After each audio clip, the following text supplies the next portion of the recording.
Hi, everybody. This is Marlene with Eerie News, and today is December 29th, 2022, Thursday, December 29th, 2022. I know it's been a while since I've posted up some Eerie News. Just life gets in the way in the form of the holidays. But anyway, let's get right off to it. And the first story that we're going to look at is on Eerie News, and is titled Occult Crime Still Unsolved After More Than 40 Years. A brutally slain couple was discovered on the roadside off Route 80 in 1979. Beyond the mystery of who killed them is why their case remains unsolved after more than 4 decades. At first blush, it was believed the couple were murdered in New York and taken across state lines to be dumped in West Paterson, New Jersey. A boy walking his dog found them on December 16, 1979, behind other garbage on an isolated stretch of Squirrelwood Road. The man was wrapped in a blood-stained white canvas tarp and tied with electrical wire. He also had wire around his neck. She was rolled into a green tweed outdoor carpet and tied with twine. Like the man, she had twine around her neck. Both of them were fully clothed, had their wrists and ankles tied together, and had been bludgeoned on the side of the head. The Passaic County Medical Examiner's Office ruled that they had been dead at least 24 hours before they were discovered. There was no identification on either of them, and a week later, a laundry slip was found inside the man's corduroy jacket. When traced, it led to IRS Laundry at 248 DeKalb Avenue, Brooklyn. An employee immediately identified a picture of a man named Howard Green. Howard Green, 51, and girlfriend Carol Marron, 33, lived for 7 years in a brownstone basement apartment at 270 DeKalb Avenue, Brooklyn. Neighbors in the artist community of Fort Greene described them as quiet. Inside their three-bedroom apartment, police found evidence of a minor struggle and some blood, but not enough to indicate it was the murder scene. There was no sign of forced entry, nor was the interior ransacked. Marron's pocketbook was still in the apartment, but there was no money or identification inside it. A bloody footprint and hair were found on the floor of the apartment. Other evidence was found in the garage area. It was a blood-stained piece of wood, which was not believed to be the murder weapon. The couple was last seen the night before in a restaurant across the street from their apartment. Howard Green had lived in the area his entire life and worked as a taxi driver to pay the rent. His passion was abstract art, and he worked as a freelance artist. Carol Ann Marron worked as a secretary at the Pratt Institute in Brooklyn. She also worked as a seamstress and designer of expensive one-of-a-kind outfits she sold to high-status New York department stores. She considered herself a poet and author. 2 weeks prior to her death, she told a friend she was writing a story in which the Shah of Iran was kidnapped, tortured, and hanged so the blood drained from his body. The description would prove to be more than coincidental in the future. Initially, the police could find no motive for the murders. The autopsy report showed that Green had died of brain damage and a skull fracture. 3 weeks after the discovery of the bodies, the police were no closer to finding out who killed them. Investigators from the West Paterson Police, the Passaic County Prosecutor's Office, and the 13th Homicide Squad in Brooklyn said they were still baffled about how and why the couple were murdered. Robert Devereaux, a detective with the 13th Homicide Squad, told the newspapers, "We have been pursuing every possible lead we can turn up. It's been a long and tedious process, but we are heading very carefully down every possible road of their lives in this investigation." Both had applied for passports weeks before their deaths, and Marron had a record of arrest for possession of marijuana and theft in Chicago and Texas. Green was a Korean war tank commander with a clean service and police record. Excuse me. He was described by police as a streetwise guy with no enemies that we could find, sort of the neighborhood bohemian. Somewhere during those hours when they were last seen leaving a Brooklyn neighborhood nightclub at 8 p.m., and their bodies being found, they were killed and dumped in another state. Police wondered why this had been done, since there were plenty of places to discard a body in Brooklyn. In hindsight, considering what happened to the investigation, the perpetrator was more familiar with the roadblocks the investigation would encounter due to more than one jurisdiction being involved. Despite the blood left in the apartment, it did not indicate it was the murder scene. The police polygraphed a suspect who had an airtight alibi, but they refused to identify the person. It wasn't until February 1980 that police were looking for their suspect amid a satanic group. Now the newspapers were describing the crime as bizarre. More details came out about the crime. Most disturbing is that the bodies were mutilated and bloodless. so much so that not even a drop could be squeezed from their heart for lab samples. Their eyeballs were blown out, the tips of their ears cut off. There were approximately 30 puncture marks made in the identical places on the two bodies. Later it was found the blood had been drained from their bodies with the use of a veterinary syringe. The small amount of blood found in the apartment testified to the expertise of who had done this. Both had been hit on the left side of the head. Each had a right eye wound and cuts and bruises to the knees and groin. Each had a clump of hair clutched in a fist, a symbol according to police common to some satanic groups. Friends told police that in the weeks before their death, the couple had become deeply involved in the occult. The police, after ruling out other motives for the slaying, looked to the death as a result of some type of ritual. The police were now looking at the couple's former upstairs neighbor. He was described as a drifter who, as a teenager, lived in the West Patterson area where the bodies were dumped. He also had a penchant for decapitating mice and draining their blood. The neighbor said he would wander around with his guitar and dog. He had supposedly gone out to southern Oklahoma about the same time several cows were found slaughtered there, their blood drained. The police refused to identify the man, who had moved out a year before the murders. He told one neighbor that he called the couple witches after Moran and Green pronounced him an oddball, and told people to stay away from him. Detective Devereaux said the man was also seen in the West Village area, always with a white shepherd dog. Some neighbors described where Green was unusually nervous and confused in the weeks before his death. By April 1980, the case was unsolved. The police had failed to find the one-time upstairs neighbor, and had determined that the couple had been garroted with an electrical cord inside their apartment, which would account for the small amount of blood at the scene. The strongest lead police had involved a New Jersey Bell telephone van a hiker saw near the place where the bodies were found. It was a two-tone green and white truck that had once belonged to the phone company but was sold to the public. The police were in contact with a second-hand vehicle distributor to try to trace its owner. This lead apparently went nowhere. The weeks marched by, and the only progress the police had made was to rule out certain suspects. The newspapers dropped the story, and it faded from the public's view. One of the contradictions among those that investigated the story was whether occult paraphernalia was found in the apartment. Whoever was responsible, the lead investigator on the case, Detective Jim Devereaux, was certain the crime was linked to the occult. He said, "It was definitely a satanic murder, and it was a one-man job. In all of my years in this business, I've never seen anything like this." Maury Terry, an investigative journalist, responded, "The only murderous satanic cult I know of in the New York area is the Son of Sam group, but the NYPD won't admit it exists, so we're stymied. A vet syringe is not a foreign object to people who deal with dogs, you know." In 1987, Maury Terry published The Ultimate Evil, The Search for the Sons of Sam, where he described receiving a letter in 1979 that read, quote, "Dear Maury Terry, please look into this double killing. Carol was asking people about the OTO a year prior to the murders. I can't accept that the people responsible for this are still walking around free. I am afraid that the problems will not go away and that minds this unbalance may perpetuate additional horrors. Forgive me for not signing my name. I haven't gotten over the fear." End quote. He described where the writer was a friend of Carol Moran, and the OTO referenced in the note was the Ordo Templi Orientis, whose most famous member was Aleister Crowley.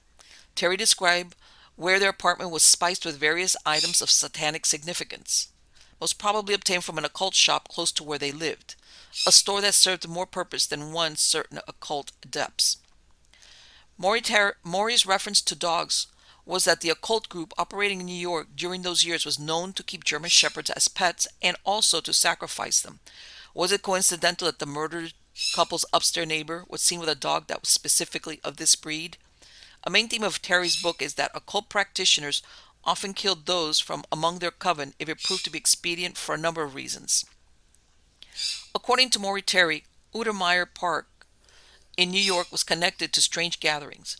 By the 1960s, the park fell into disrepair and the statues throughout the park were swallowed by overgrowth.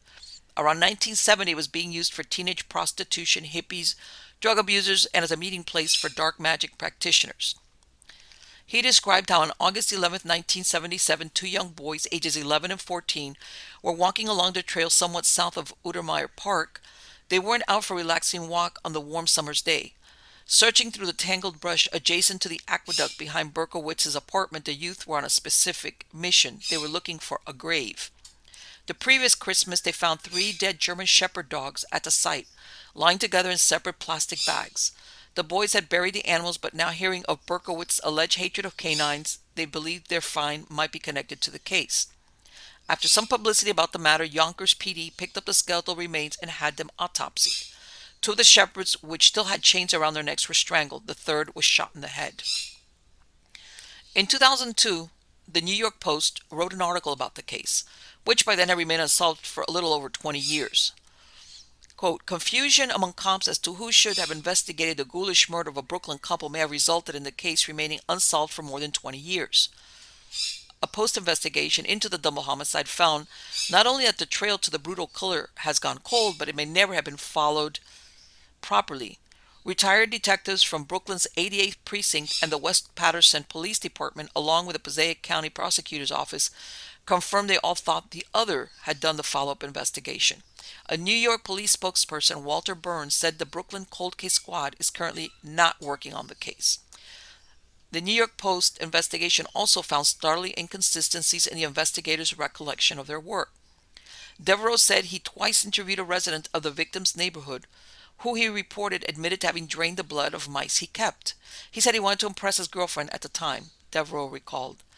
The man, who now lives out of state, dismissed Devereaux's recollection and says he never met the detective. Hell no, I never said that stuff, he said, adding he was on a hitchhiking holiday in Texas at the time of the murders. A law professor interviewed by a reporter said that even though it wasn't mandatory, the FBI should have assisted in the case, either because a couple had been kidnapped or the bodies were moved across state lines to hide the crime. After the New York Post ran their story, within a couple of weeks, the Brooklyn Cold Case Squad decided to warm up the investigation, but that's as far as it got. Within weeks of their announcement, the Brooklyn's 88th Precinct couldn't find the case file. Short of a deathbed confession or DNA link, this case seems destined to remain icy cold. I don't know. It's like the Keystone Cops. They all fought over who should have handled, because there was a question whether the murder was committed in New Jersey or in New York. And then the FBI was never called in. And then squabble, squabble, squabble, squabble. And then the case disappeared. That's incredible on a cold case. So yeah, I don't think anything's going to happen. Well, maybe you never, surprises still happen, but those two, and if they were dabbling with the occult, it's not so much the dabbling with the occult, it's the people that they were hanging out with, maybe that for some reason decided to do them, or maybe it was their upstairs neighbor who got upset because he was called an oddball. What can I say? Next story is out of Curved, Los Angeles, and it's titled Ghost of Early California. All right, even missions in California said to be haunted. Here are their tales. Then the sad souls, long years buried from their lowly graves, arise, and as if doom's trump had been sounded, each assumes his mortal guise, and they come from San Juan's Mission, from St. Francis by the Bay, from Mission San Diego and the Mission San Jose, where their gaudily painted banners and their flambeaux burning bright, in a long procession come they through the darkness and the night. Singing hymns and swinging censers, dead folks' ghosts they onward pass to the ivy-covered ruins to be present at the Mass. This was written by Richard Edward White, titled The Midnight Mass. In the summer of 1769, Father Junipero Serra, a small man already well into his 50s, founded Mission San Diego, inaugurating the era of Spanish rule in what we now call California. Over the next 54 years, 20 more missions stretching from San Diego to Sonoma were built along the Camino Real, El Camino Real. The purpose of these missions was to westernize, Christianize, and otherwise control the diverse native population who had called the land home for centuries. At their best, missions were centers for learning, commerce, and farming. At their worst, they were little more than brutal plantations. Although their reign was brief, coming to an end in the 1830s with the secularization of the missions by the New Mexican government, their impact on California was enormous. By the time of the gold rush in 1848, which flooded California with Americans in search of a quick fortune, many of the once all-powerful missions were already slowly falling into ruin. Legends began to spring up about Spanish and native Californian life at the missions. Stories of romanticized, violent, and passionate time. One American writer visiting Mission San Fernando for the Los Angeles Times in 1897 described what it had become. Quote, San Fernando, rapidly passing from the face of the earth and the minds of men, has come to noble uses in these utilitarian days. Its roofless chapel, let in the sun and rain, at night The white moonlight makes dark shadows over a half-filled pit, where, so say the predatory small boys who delve about the ruins for Indian beads and other curiosities, a skeleton priest was once dug up holding in his arms a skeleton babe. The only tenant in this old chapel is an armless saint, to whom nuns pay homage and who is bound sooner or later to become a prize to a relic hunter. And the only sacred vessel is an old battered holy water font lying amid the fallen adobe and broken tiles. Can it be any surprise that ruins like these, along with oral histories told by the last remaining survivors of the mission period, inspired tales of ghosts and ghouls haunting the grounds? Every single California mission has been reported to have at least one ghost in residence. Even today, when many of the mission buildings are recreated or heavily restored, tourist attractions, sightings of ghosts, and otherworldly phenomena are frequent. Join us as we take a tour of some of the California missions. The first one, Murder at the Missions. The first tale not only supplied California with its first Catholic martyr, it also supplied it with one of its first reported ghosts. It was a dark night in 1775 at the Mission San Diego, the flagship mother of the missions. The mission was flourishing under the ambitious leadership of two young padres, Father Luis Jaime and Father Vincent Futed. Together they had baptized hundreds of native Californians. But the men seemed to have become unaware or unworried about the growing discontent of the locals, who were increasingly being subjugated by Spanish authorities. On November 4th, 1775, when the mission bell struck midnight, 800 or so native Californian warriors attacked the mission, killing a blacksmith and a carpenter. Father Jaime and Father Futer awoke to find buildings already in flames. According to one version of the story, quote, Father Jaime rushed into the howling mob, believing them to be his own baptized neophytes. Amar a Dios, mis hijos, love God, my children. He saluted them with his customary greetings. His answer was a cruel shower of arrows, clubs, and stones. Like any martyr of pre-Christian Rome, he fell asleep with prayers on his lips. Father Futed rallied mission Indians, native Californians who worked and lived on lands claimed by the mission, and Spanish soldiers to defend the mission, and survived. His recounting of Father Jaime's heroic death led to the young padre receiving the status of martyr in the Catholic Church. In 1937, the LA Times reported that he still roamed the grounds. Today, the spirit of the murdered priest still lives, it is said. Many bear witness that the white robe vision can be seen with lighted candle and cross in hand, moving about the ruins of the old church, and sometimes a faint whisper can be heard on the night winds, Amar a Dios, mis hijos. Sightings of a priestly apparition continue to this day. A woman visiting the mission saw a gray-robed form standing near the altar rail inside the church. Ghost hunter Richard Sennett wrote in Ghost of the California Missions. He smiled at her. She was horrified to see red splotches appearing on his robe as he slowly faded away. Padres at the missions were not always so passive and beatific. The mission Santa Cruz, the 12th mission on El Camino Real, was founded by Father Fermín Lausen in 1791. Excuse me. During the 1810s, it was under the charge of Padre Andrés Quintana, a former military man known for whipping neophytes with wire, among other abuses. 2 weeks after a whipping that nearly killed a mission Indian, a group formed to stop Quintana's violent reign. On the night of October 12, 1892, Quintana was kidnapped after venturing outside the mission compound. Knowing the end was near, he said to have asked, "What have I done to you, children, for which you would kill me?" "Because you have made a horsewhip tipped with iron," his captors replied. Quintana was killed, and his body was carefully positioned in his bed to make it look like he had died of natural causes. However, rumors about his death quickly began to circulate, and his body was exhumed and autopsied. The first recorded autopsy in Spanish California. His killers were captured, flogged, and then released, with the court finding patronizingly that the priest was at fault for failing to teach his charges right from wrong. Unsurprisingly, a ghost monk that many believe to be Quintana has been seen walking outside the mission and in the adjoining Casa Adobe, which is now a museum. Violence continued to be a mainstay of California as it transitioned from Spanish to Mexican and then American rule. Many of the secularized mission lands became part of privately owned ranchos, while some mission buildings were used as homes or inns. During the Victorian era, sightings of a bloodied woman in a white floating among the buildings of the Mission San Miguel in San Luis Obispo County were linked to the horrific massacre that occurred there in 1848. In the late 1840s, William and Maria Reed lived at the old mission with their 4-year-old son and assorted family members and employees. On the evening of December 5, 1848, The entire household was murdered by 5 desperados who believed that Spanish gold and other valuables had been buried in the mission. The brutal murders committed with axes and knives sent shockwaves through the rough and tumble California. Over the years, there have been reports that claims this horrific night is played out over and over by a cavalcade of ghosts. Quote, the old-timers say that if by chance on certain dark nights you are fortunate or foolish enough to find yourself alone in the rooms of the oldest part of the mission, you will hear the muffled screams of a young woman followed by noises of the ghosts of the murderers, running and rummaging through the old mission, forever doomed to search for the hidden gold. The old-timers warn, if your legs can move, you must run as fast as you can out of the old mission, but beware. But because outside the mission the ghostly white figure of Mrs. Reed covered in blood wanders the old mission grounds, crying and searching for her murdered children. The next one is the ghostly girls of Mission San Juan Capistrano.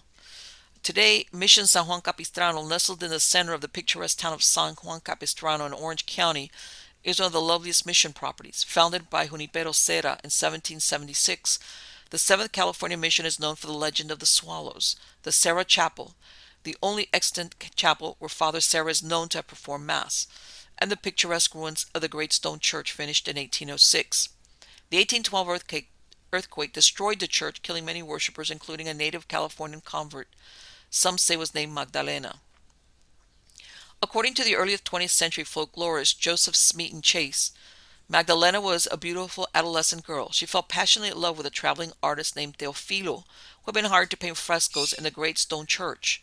Magdalena's soldier's father forbade her to see the young man, but she disobeyed his wishes and secretly met with her love. After her father caught the two lovebirds together, Magdalena was forced to confess to the priest at the mission. According to Chase, she was punished and instructed to perform an act of penance. As part of her punishment, she was to walk in front of the congregation holding a penitent's candle. The day she was to do this was December 8, 1812. At the early morning mass, she went inside the Great Stone Church and lit her candle. As she carried the candle up the aisle towards the priest to say her penance, the earth began to shake. A large earthquake struck. It is estimated that it was a 6.9 magnitude earthquake. The bell tower swayed and fell on top of the church. People screamed, trying to make it toward the door, but unfortunately the door was jammed. 40 people were buried alive under the rubble.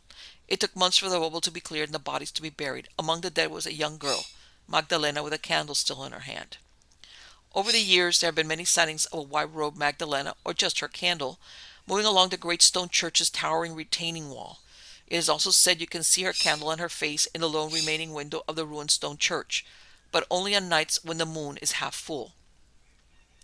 From Magdalena, we move on to Matilda, the living ghost of Mission San Juan Capistrano. According to Charles Francis Saunders and Father St. John O'Sullivan, then the pastor of the mission, the authors of the 1930s tome Capistrano Nights, Matilda was a young girl who lived in an adobe across the street from the mission. She worked for the padre doing the wash and ironing the altar linens. One morning, while the good father was saying Mass, he saw Matilda peeking into the church through a little window at the back. Several of the women in the front rows also saw her. When the priest returned to his quarters, he met her in the kitchen and scolded her. She replied that she had not been outside the house all morning. A short while later, Matilda's brother-in-law spied her walking the mission grounds. He called out to her, but she ignored him. When he confronted her about the slight at home later that day, she told him again that she had been home all day long. Only a few days later, the church bells rang out a morning sequence, but no one had been assigned to ring them. When inspected, the bell ropes were neatly coiled and still. Soon news spread about the mission that Matilda had suddenly died. This led to rumors about the strange sightings of Matilda before her death. It was whispered that the person seen looking in the window and lurking in the quarters of Serra Chapel had not been Matilda, but her spirit, which was walking around while she lived, a sure sign of her impending death. Other ghosts are said to frequent the mission grounds. There's a faceless monk and a headless soldier. In fact, the whole town of San Juan Capistrano is considered to be the most haunted in the OC. Most of the ghosts are around the mission, a man told a reporter in 2003. Even the priests talk about it. Everyone I know is afraid of that place. You don't want to be caught there at night. During the Spanish and Mexican periods, life at many of the missions was a lonely existence. Humans were usually greatly outnumbered by livestock and other animals. At Solvang's mission Santa Ines, founded in 1804, it is said that a strange vampire sucked the blood of anyone who slept in the chapel and took their shoes. Richard Sennett theorizes that this legend may have originated in the minds of residents who fear the staring eyes of owls perched on the church in the pitch-black night, but for many who lived at the missions, animals were comfort rather than a nightmare. Located in Ventura County, Mission San Buenaventura was founded on Easter Sunday, 1782. During the early 19th century, it was under the care of Father Francisco Uria, an affable man who enjoyed a glass of sociable wine here and there. But more than anything, he loved his four cats, whom the Victorian author Charles Franklin Carter claimed were named San Francisco, Santa Clara, Santa Barbara, and Santa Ines, according to one version of the story published in 1937. Quote, a strange companionship grew up between the priest and the cats. All five ate together at the same table, walked through the mission grounds together, and slept in the same bed. At last came the hour for the padre to lay down his earthly burdens. While Father Uria cast out his last breath, as it is told, the four cats solemnly marched to the chapel. Leaping to the rope of the chapel bell, they swung it back and forth, tolling out the mournful message that the padre was dead. Sometimes on stormy nights, the sound of padding feet can be heard about the old mission, and the spectral wailing of the four cats can be faintly heard. The list of mission ghosts is long. There is the faceless monk of Mission San Luis Rey, the Spanish soldier of Mission San Jose, the bloodied monk of Mission Santa Barbara, the headless horsewoman at Mission Antonio de Padua. And then there's the legend of the ghostly mass, when specters from all walks of mission life come back to celebrate and take communion. According to Richard Sennett, these ghostly masses are said to have been sighted at Mission San Carlos Borromeo, Mission San Buenaventura, and Mission Santa Barbara. At Mission Carmel, legend has it that Junipero Serra himself returns on the feast day of San Carlos to say Mass. In his poem, The Midnight Mass, 19th century poet Richard Edward White imagines this ghostly scene. In the church now all are gathered, and not long they to wait. From his grave the padre rises, midnight Mass to celebrate. Ite missa est is spoken at the dawning of the day, and the pageant strangely passes from the ruins sere and grey. And Junipero the Padre, laying down, resumes his sleep, and the tar weeds rank and noisome over his grave luxuriance creep. And the altars upon the altar, and the torches cease to burn, and the vestments and the banners into dust and ashes turn. And the ghostly congregation cross themselves, and one by one into thin air swiftly vanish, and the midnight Mass is done. As long as the missions survive, as working parishes, as historical monuments, or both, there is little doubt that their ghosts will abide. The history of California is what we want, through a lot of transitions and into a relative heartbeat. The mission seems haunted because we have an understanding of the wrenching nature of these transitions. Historian William Deverell explained to reporter James Ricci. They weren't easy, they were violent, they could be heartbreaking. The missions deserve meditation. They echo. That was very interesting because the truth is that back then into California, the Spaniards were the ones. They had gone to Mexico and then they went on to California. And a lot of times it was the Catholic Church establishing the missions who basically were the explorers. They were the ones that established these sites into what was then an unknown world. So let's go on to the next story. This is out of Stranger Than Fiction Stories, and it is titled Death Visits the Parsonage. This is a historical mystery, and it's about a girl named Gertrude Hanna. She was a 25-year-old choir girl. And she was found dead in the cellar of the United Presbyterian Church situated 2 blocks from her home. She was pregnant, and it was clear she had not died on the narrow cement ledge her body had been left on. Was it suicide or something more sinister? Time is April 28, 1922, Hoopeston, Illinois. Gertrude was last seen on March 24th after leaving her parents' home. Her father owned a local mill, and none of her family could believe that on the rainy day she walked out the front door would be the last time they would see her. Carpenters had been working 4 days to prepare the parsonage for a new minister when her body was discovered on a narrow cement ledge just inside the basement window. She still wore a raincoat and rubber shoes she had left her home with. The parsonage had been empty since December. All windows and doors of the buildings were locked on the inside with the exception of one basement window. The door to the cellar stairway was locked from the inside by a broom handle thrust through the handle. Police could not find any footprints around the body. The authorities who examined Gertrude Hanna estimated she had been dead 4 weeks. However, the remains had been left in the basement only a week before. A caretaker for the church and parsonage had gone through the building only a week before, and he later told the authorities she was not there. This led police to believe she was kept someplace full of ice or that maintained a very cool temperature. Strangely, the torso was well preserved, but the head was in a high state of putrefaction. Another doctor who examined the body believed she had been dead less than 2 weeks. If this was the case, had she been held prisoner somewhere for 2 weeks before she was killed and her body secreted in the parsonage? An autopsy found there was no evidence of violence on her body. However, she was far advanced in her pregnancy. Her wrist gave evidence of having been bound tightly for an extended period of time. No rope or wire was found in the basement. Despite having been dead for a month, the medical examiner found that her organs were in almost perfect condition, as if she had been deceased only 24 hours. Within days of the discovery, her father, W.T. Hanna, said that, quote, owing to his daughter's mental condition, about which the family were very sensitive, they had not asked for assistance in hunting for her, end quote. He specified she had never been suicidal. He went to search for her. However, they had not notified police Gertrude was missing. She had worked in Chicago for 3 years as a student nurse and for Sears Roebuck, but returned home after suffering a nervous breakdown. She had spent time at the Kankakee institution but was discharged as cured. Due to the absence of violent marks on the body, police believe she might have been smothered or chloroformed to death.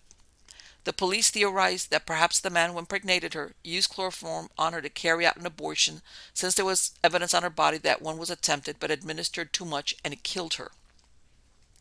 Within a day, John Cleveland Wyman, 35, a wealthy farmer and church elder, confessed that he had an intimate relationship with Gertrude Hanna. He denied killing her and said they had met when they attended church together. Then Gertrude left for Chicago and he married another woman who died within the first 2 years of their marriage. When Gertrude returned to Hoopeston, he confessed that he still loved her, but she told him no. She said, I am no longer worthy of you. She went on to describe her misdeeds in Chicago and that she had been tempted and had fallen. Shortly after this, he became a boarder at her parents' home, and in October they had started an intimate relationship. He wanted to marry her, but she refused, and they severed relations. He said that when she disappeared, he was visiting his mother in Palestine, Illinois. Eventually, this story would prove to be a solid alibi because, despite being brought in for questioning several times, Wyman was never indicted for the crime. A day later, the Chicago Tribune reported that Gertrude was institutionalized at the Cook County Psychopathic Hospital in 1919. The official remark attached to her file read, quote, she has ordered a revolver and ammunition to protect her from a man who she believes is following her, end quote. She said at the hospital, I am so unhappy. The folks at home seem to have no confidence in me. I get careless, I steal little things and think nothing of it. I just don't care. When asked why she came to the hospital, she said, my father don't like my friend and he don't like my father. I hear so many voices, but I cannot understand. The authorities weren't sure if the friend she referred to was Wyman. On May 1st, authorities questioned Gertrude's parents and her 2 sisters. The undertaker said that he found particles of flour such as might be found at a grist mill clinging to Gertrude's overshoes. Then the police visited the ice house, and from there they went to a vacant house near the Hanna home. The investigators were pursuing a theory that Gertrude was taken to the mill for an abortion in order to avoid gossip, but that something had gone wrong. They had stored her body in the ice house and then transported her body to the parsonage basement. After being questioned by police, her father said, I'd just as soon have the whole thing drop. There has been too much gossip and scandal already. By the beginning of May, leads had thinned out, and then police got a new clue. It was in the form of a letter addressed to Hannah's father from a woman named Nora Cloud. It read, quote, Mr. W.T. Hanna, your daughter probably met some correspondent and has been slain. She wanted a job and I told her I would try and get her one, playing at blank music company. I promised to meet the proprietor there and arrange for a settlement for her playing. They needed girls and I told him of your daughter. I think if you would call a Philadelphia man and see him that he might confess, end quote. Problem with his new lead is that Mrs. Cloud had been released from Kankakee Insane Asylum 2 months before. The state attorney decided to discount the letter. The police were still surveilling Wyman as well as 2 other men. Wyman told authorities Hanna and him had set the date of January 12th for a wedding. But at the same time, he disclosed that Gertrude had threatened him. He took it so seriously that he considered going to the police with a complaint. Then Wyman said that After he split with Gertrude, he took up with her sister Grace. However, he had had intentions of getting rid of Gertrude so that he could marry Grace. Quote, no. However, he never had intentions of getting rid of Gertrude so that he could marry Grace. He said that Mr. Hannah wanted him to marry Gertrude, but he told the old man that he had doubts that the child she was carrying was his. Finally, the results of the examination of Gertrude's organs came back and traces of poison were found. But the name of the murderer still remained elusive. A man from Memphis who claimed he was a psychic detective wanted Vermilion County to employ him. He said he was sure he could tell who murdered Gertrude. They also received letters from other parts of the country demanding the culprit be apprehended or expressing fear for the lives of relatives who lived in Hoopeston. Sheriff Knox said, quote, I am not paying any attention to these letters, but they afford me a great deal of amusement and entertainment where they are not too long and tiresome. Of course, the only information they have is what they have seen in the newspapers, but the latter have been pretty accurate in their description of conditions and the investigation following the findings of the body. End quote. So far, there have been no grand jury investigation into the mystery of Gertrude's death, but that changed in June. The state attorney presented evidence that strychnine and arsenic were found in the girl's stomach. The amounts were sufficient to kill 6 persons. 4 druggists from the city testified before the grand jury, and they were asked to bring their poison sale records. There was debate as to whether the preservation of the body could have been caused by the arsenic. The verdict they rendered was, we, the jury, find that Gertrude Hannah came to her death by causes unknown, and her body being found 27 days after she disappeared from her sister's home, Mrs. Nat Harding, Route 1, Hoopeston, Illinois. Her body was found in the basement of the United Presbyterian Parsonage in Hoopeston, April 27, 1922. They returned an open verdict. The case remained open and unsolved. Gertrude's name faded from the newspapers and didn't surface until 1925, when her mother was fatally burned when gasoline she used in cleaning clothes exploded. The Hannah home was destroyed by the fire. Hannah's father died in 1952, and her sister Grace remained unmarried and died in 1946. John Cleveland Wyman had married Mary Jane Nesbitt on March 28, 1916. She was 22 years older than him, and she died in 1921. However, it seems that when Wyman was originally romancing Gertrude before she left for Chicago, he was a married man. He never remarried and died in 1956. Where did the truth lie? Was Gertrude murdered, or was she the victim of a botched abortion? Did Wyman kill her when she turned him down, or did he want to pursue a relationship with her sister, which would have been difficult if Gertrude was pregnant with a child? This cold case is doomed to remain cold. And yes, and I think that considering that Gertrude might have had a problem with mental health, I could see why she takes up with Wyman and turns him down, but then confesses, and why he might have had doubts if maybe that was his child. Yeah, and that was 100 years ago. That's a 100-year-old case. So then we go on to a story out of Mental Floss titled Auld Lang Syne, 7 creepy New Year's superstitions that'll keep you up past midnight.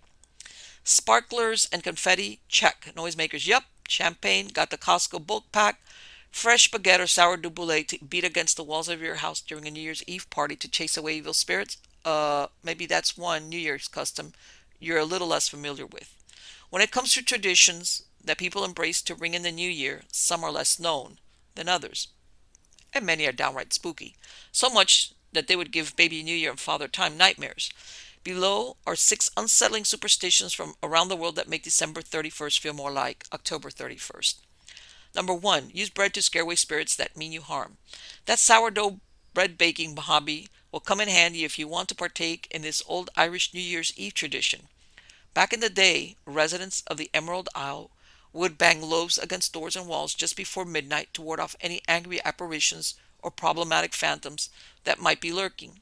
Whacking wheat bread and clubbing ciabatta against the wall is also believed to send bad luck packing and ensure that your family won't go hungry for the next 12 months. Number 2, set a place at the dinner table for lost loved ones. Another Irish New Year's Eve custom is to leave the door unlocked and set a place at the dinner table on New Year's Eve to welcome back the spirits of loved ones who were lost during the last year. To some, it might suggest that Irish households were a revolving door of wanted and unwanted specters during this holiday. Number 3, don't even think about going into the laundry room on New Year's Day. For most people, doing laundry is an everyday household task. But as it turns out, there is a shocking number of spooky superstitions that revolve around performing this seemingly mundane chore around the new year. The most severe claims that if you clean clothes on January 1st, you'll be washing for the dead, and a member of your family will be washed away, which is really just a poetic way of saying someone you love will die at some point in the coming year. It will also send a year of good fortune spiraling down the drain. Even the least ominous of these laundry-related superstitions is still no laughing matter. Tradition holds that if you wash a load of clothing on New Year's Day, you'll jinx yourself into having more laundry than usual all day. Hard pass, thanks. Number 4. Don't get rid of anything until January 2nd, or else. According to this New Year's superstition, nothing, be it leftover pizza, empty wine bottles, you get the idea, should be removed from your house until after New Year's Day. It was even a thing back in the Victorian era, although our 19th century forebears believed you could get rid of stuff with no problems, provided you replace whatever you toss with something new. Either way, the consequences for not adhering to this custom are dire. The idea is that it'll set the tone for a steady stream of people and things to leave you in the year to come. If you want to avoid a year of misfortune, maybe hold off on the shopping sprees for a couple of days. Number 5. Oh boy. Burn effigies to get rid of last year's bad vibes. New Year's Eve is particularly lit in Ecuador, where at the stroke of midnight the country takes to the streets to burn effigies referred to as monigotes of politicians, pop culture figures, and other icons that represent the Año Viejo, or Old Year. This is often after men dress as mourning widows beg for money while in costume and parade the dummies through the street. The symbolic cleansing dates back to an 1895 yellow fever outbreak. Back then, people stuffed caskets full of clothes from the deceased and set them ablaze as a literal and figurative purification ritual. Nowadays, some folks also hide messages in the monigotes, listing of all the bad things from the past year that they want to put behind them in the upcoming one. If you can't afford an elaborate monigote of your own, you can use a simple scarecrow and mask. Added luck in the Año Nuevo New Year is also said to come to anyone who jumps the flame once for every month of the year. Number 6. Make a lot of noise on New Year's Eve, but don't forget to open all the doors and windows.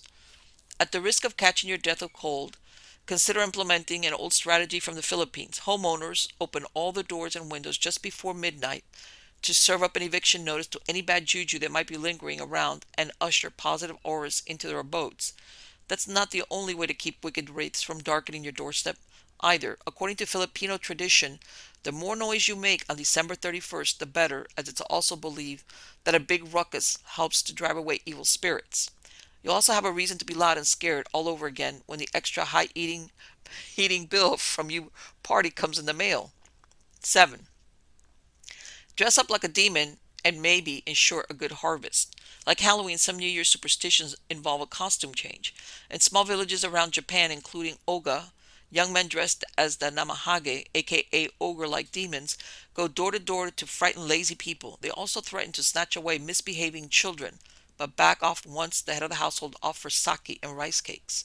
Basically, it's like Krampus, only significantly more menacing and tied to the New Year instead of Christmas. These terrifying figures are also believed to bring protection from illness and disasters once appeased, as well as a good harvest and plentiful good food year-round, so at least there's an upside. Now, and what's really interesting, this tradition from the Filipinos, believe it or not, they get that from the Spaniards that were once there in the Philippines, because even my family's origin, which is Cuba, they have that opening the door and the windows and making loud noise as and even shooting off a gun into the earth to, when the new year rings in. So I think that originates with the Spaniards that were in the Philippines at one point. Yep. It's Now let's go on back to, let's see. Oh boy. This is also a kind of a true crime, but not really. This is also out of Eerie News, and it's titled Missing Doesn't Always Mean Dead. Missing is a word that usually precedes a case that may end in tragedy where the person has committed suicide or has been the victim of foul play. When nothing is forthcoming, it's a double-edged sword for the family. Not knowing provides a measure of comfort, but allows the imagination to run wild. It all started in 2013 when the last sighting of Robert Hoagland, 49, was captured on a security camera at a mobile gas station. Hoagland's wallet, meds, cell phone, and vehicles were at his home. He didn't go to work or pick up his wife at the airport. Hoagie, as he was known to family and friends, had nothing in his past to indicate he would disappear, commit suicide, or have been the victim of a crime. He worked from home as a real estate appraiser. The last banking activity was when he withdrew $600 from an account, and that was it. He had raised three sons with his wife. One of them, Max 23, battled drug addiction earlier in 2013 and had been in rehab. Before his disappearance, his wife had left on a 2-week trip to Turkey with friends. During this time, 2 laptop computers were stolen from the home. Hoagland thought perhaps his son had taken them in order to buy drugs. On the same day Hoagland disappeared, his son was arrested by police for trespassing at a building known for drug sales and prostitution. Initially, the Hoagland family was not alarmed. They told authorities he might have gone on his own to hike the Appalachian Trail. Eventually, wooded areas around Sandy Hook where they lived was searched, including bringing in dogs. Nothing was found. Time failed to produce any clue of what happened to Robert Hoagland. Family and friends believed foul play was involved. Police concluded he had left on his own. Several sightings in the following years led to a dead end. Could he have been the victim of foul play as a result of his son's drug problem? The story was featured on an episode of Disappeared in 2016, and this failed to produce any results. The trail went cold. Was he missing or dead? The answer to the question was revealed almost 10 years later when a man found his roommate dead on December 5, 2022 inside the apartment they shared. The name he was using was Richard King. EMT responded to a call for a cardiac arrest, but there was nothing to be done. Police found paperwork among his belongings with his real name. Robert Hoagland had been living in Rock Hill, New York, about 100 miles from his home since 4 months after he disappeared in 2013. Not much is known about where he went in the first months after he disappeared or how he made a living. Why he decided to leave everything and everyone behind perhaps is a mystery he took to the grave. However, he is not the only one that just leaves friends, family, and everything that is part of their lives to start somewhere fresh and anonymously. These are stories that people have reported. My grandmother's brother disappeared from Montreal, had a wife and 2 children. Years and years later, my aunt saw an obituary for a man with the same name in St. Catharines, Ontario. There was a wife listed in the obit. So my aunt contacted the woman and went to visit her. It was definitely him. At least my grandmother died knowing what happened to him. Another story. My uncle went missing back in 1996. He wrote a note saying he was tired of life and left everything behind to my dad. We reported him missing to the police, and my dad hired a private investigator to look for him. Years went by. They found nothing. Come 2002, a detective called my dad claiming they found my uncle living in another part of Queens. But the geniuses didn't even check to see the person's age living there was way off my uncle's age. And of course that ended up to be my dad's uncle, who had the same name as my missing uncle. So, now on to 2016. My dad gave his DNA to run through the database of unidentified remains. A few weeks later, they called back and said, "We found no matches." Now, fast forward to March 2022. My dad gets a phone call from the NYPD. "We found your brother. He's been buried in Pottersfield since 1996. Wonderful police work. Apparently, they found my uncle's body in a park right up the street from his house where he was last seen. They said his body was too decomposed to determine who it was, but here's the kicker. My uncle was 6'4", so even if they had a bone, they could tell that this was a pretty big guy. So nobody put one and one together? So apparently, his cause of death was a shot in the head. And I still wonder why nobody reported a shot being fired. But it was around 4th of July, so possibly people thought it was a firework. Oh, and the biggest kicker of them all, they made my dad pay $5,000 to dig him up. What happens when someone disappears and their family fails to report it to police? Is this a sign of duplicity or frustration and hopelessness? In September of 1961 was the last time neighbors in the Surrey, British Columbia neighborhood saw Lucy Ann Johnson. However, none seemed to think anything was wrong, or if they did, no one contacted the authorities. Lucy was originally from Alaska and had married Marvin Johnson in 1954. He did not report her missing until May 14, 1965. Immediately, suspicion fell on him. His only admission was that she had left him and their 2 children over 3 years before. The yard where he lived was dug up, but yielded nothing. The years moved forward, and DNA from Lucy's children were compared to Jane Doe's in the hope a match could be made. Marvin Johnson remarried and died in the 1990s of natural causes. By then, the case was more than 3 decades old and as cold as ever. Lucy's daughter, Linda, despite the probability that her mother was dead, never gave up hope. In 2013, she put ads in newspapers in northern British Columbia where her mother had ties to. Only a few weeks before Lucy Johnson's disappearance was part of Surrey's RCMP's Missing of the Month series, which highlighted cold cases. Then police received a message from a woman living in Yukon named Rhonda. She recognized the picture in the ad because this woman was her mother as well.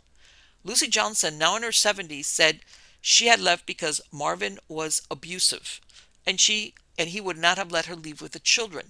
She remarried and had 4 children. Eventually, she was reunited with her daughter Linda. So there you go. She never died. She left and never looked back.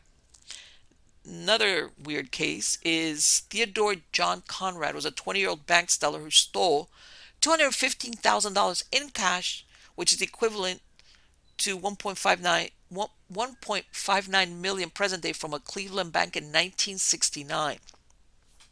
It all started when he became a teller at the National Bank in Cleveland in January of that year. One of the things he first noticed was how lax the security was. To mark his 20th birthday in July, he walked out on a Friday afternoon with a paper bag stuffed with cash from the vault.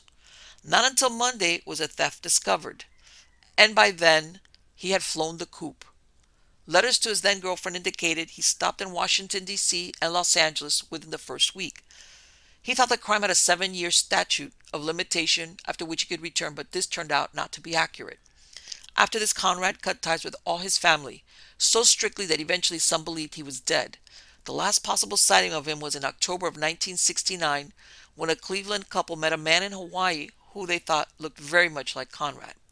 In something that was not unusual in those years, Conrad went to a Social Security office in Boston and asked for a Social Security number to be issued to him with a different name and a birth date, making him 2 years older than he actually was. The name he used was Thomas Rendell. This opened the door for him to establish a new life. Thomas Rendell went on to become a manager in a country club outside Boston. During the decade of the 70s, he worked as an assistant golf pro who none would suspect was a wanted man in one of Cleveland's biggest bank heists. The crime got little coverage in the news since this was the same week Apollo 11 made their historic flight to the moon. Thomas Rendell married in 1982, and later a daughter Ashley was born to them. He also worked as a car salesman in Land Rover and Volvo dealerships in the area, retiring after 40 years of working in the business. Besides the mystery of his disappearance, another question that remained unanswered was why he had done it. A high school friend said that once he stole a deck of cards just to prove he could do it. Authorities believed he was inspired by the 1968 movie The Thomas Crown Affair, in which Steve McQueen plays a character who gets away with a $2.6 million heist.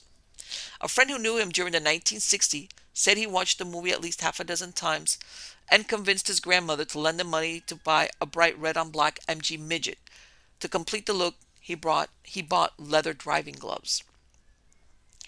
After the robbery, Conrad went to Boston, which coincided where much of the movie was filmed, and perhaps it was no coincidence he took the new name of Thomas, just like the movie's main character.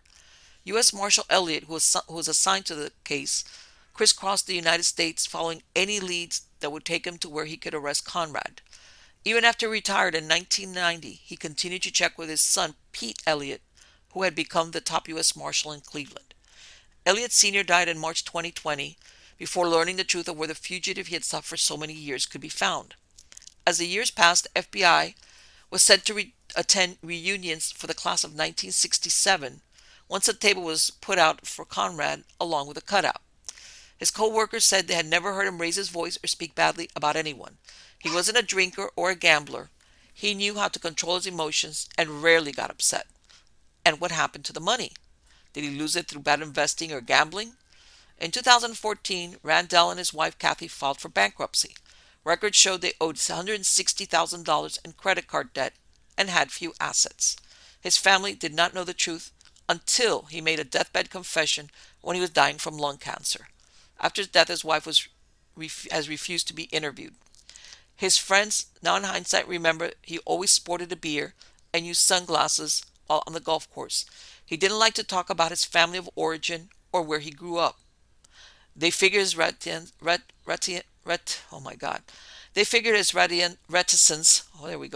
was due to a bad childhood. It's unknown who brought Randall's obit to the attention of the U.S. Marshals, and they declined to say who it was. So in other words, the U.S. Marshals didn't even solve this one. Somebody came to them with this guy's obit. Somebody must have known something and said, okay, he's dead now. And said, okay, that's where he's been all along. Right under your noses. So, last one is out of the Vintage News, titled 2,000-Year-Old Burial Cave is thought to have been for Jesus' midwife. As part of an ongoing archaeological dig, researchers with the Israel Antiquities Authority have finally begun excavations in the area around a 2,000-year-old burial cave. Although the cave was discovered 40 years ago, this is the first time that the surrounding area has been investigated. If that isn't intriguing enough, it's also said to be the burial site of Salome, the midwife from the Bible who birthed baby Jesus. Who was Salome? According to Christian belief, Salome lived in Bethlehem and was asked to aid in Jesus' delivery. When she arrived, she was in disbelief that the child was being born to a virgin, but went to work anyway. After he was born, she held him in her arms, which had some unspecified injury, and she was miraculously healed. It was Salome who proclaimed that a great king was born unto Israel. Although the site, which was dated to the 1st century AD, was a Jewish burial complex, in later centuries it became an important Christian site due to its association with the biblical midwife. A Byzantine chapel was built nearby, and it became a place of pilgrimage. A conclusion that archaeologists were able to confirm after looking at the contents of the area. The Salome Cave was first uncovered 40 years ago by looters, but shortly afterwards it was investigated by a doctor of antiquities, Amos Kloner. This research stopped before they were able to uncover the forecourt of the cave, and the project is now being taken up by new researchers. The space is roughly 350 square meters, surrounded by stone walls with many mosaic floors. They were also able to expose the cave entrance and the chapel in the interior, all of which were quite elaborately designed. Researchers have concluded that the family it belonged to was extremely wealthy, as they were able to put a lot of money into the details. For example, the walls leading into the cave including stone carvings of pomegranates, rosettes, and vases. The most intriguing element of the forecourt, however, is what was built 3 years after the original burial place. The excavations uncovered rows of shop stalls which were used by pilgrims to the site to rent or buy clay lamps, according to two of the IAA excavation directors. In the shop we found hundreds of complete and broken lamps dating from the 8th to 9th centuries AD. The lamps may have served to light up the cave or as part of the religious ceremonies similar to candles distributed today at the graves of righteous figures and in churches. It is unknown whether the cave truly was the burial place of Salome, but many inscriptions on the walls and the fact that the Christian chapel was built indicate that it was long dedicated to her regardless. IAA Director Sar Ganor explained that the Salome Cave and the forecourt will both be open to the public once the appropriate investigations and restorations have been completed. The last story is out of Reuters and is titled Endangered Pink Iguana Hatchling Seen for First Time on Galapagos Island. And I thought of this one, besides being interesting, the other day I saw the 1990s version of Godzilla, which was based on that theme that the iguanas on Galapagos Islands became radioactivated or whatever by all the bombs, and there you have Godzilla. So here we go. This is scientists have discovered hatchlings in juvenile populations of the Galapagos pink land iguana, an endangered reptile native to a sole island on the Ecuadorian archipelago, for the first time since the species discoveries just decades ago. Native only to the slopes of Wolf Volcano on the Galapagos Isabela Island, the iguana is considered critically endangered, and just several hundred are left according to estimates. This discovery marks a significant step forward, which allows us to identify a path going forward to save the pink iguana, Director of the Galapagos National Park, Danny Rueda, said in a statement. The iguanas, which can stretch up to 18.5 inches in length, were first discovered by National Park rangers in 1986. However, scientists took decades to recognize the pink iguana as a separate species from others on the island. Their population is threatened by introduced species on the islands, particularly rodents, the national park said. Knowing all the aspects that make their existence vulnerable will allow us to take timely action, mainly against invasive species, and thus avoid interrupting the natural cycles of these fragile ecosystems, Rea said. The Galapagos Islands, with its unique wildlife, was a key force behind British scientist Charles Darwin's theory of evolution. It is home to a number of species not found anywhere else, including giant tortoises, flightless cormorants, and several species of iguanas, including the pink iguana. The Wolf Volcano is one of the most remote spots monitored by the national park, which installed a research and monitoring station at its base. I think that that is so interesting because here in Florida, we have problems with invasive species such as pythons and boas. And yes, invasive species can wreak havoc with the ecosystem of whatever land it is. Doesn't have to be an island, it could be anything. So, anyway, uh, here we are, back to the beginning. And I will be back with you soon for a new session of Eerie News. But until then, Happy New Year. Take care.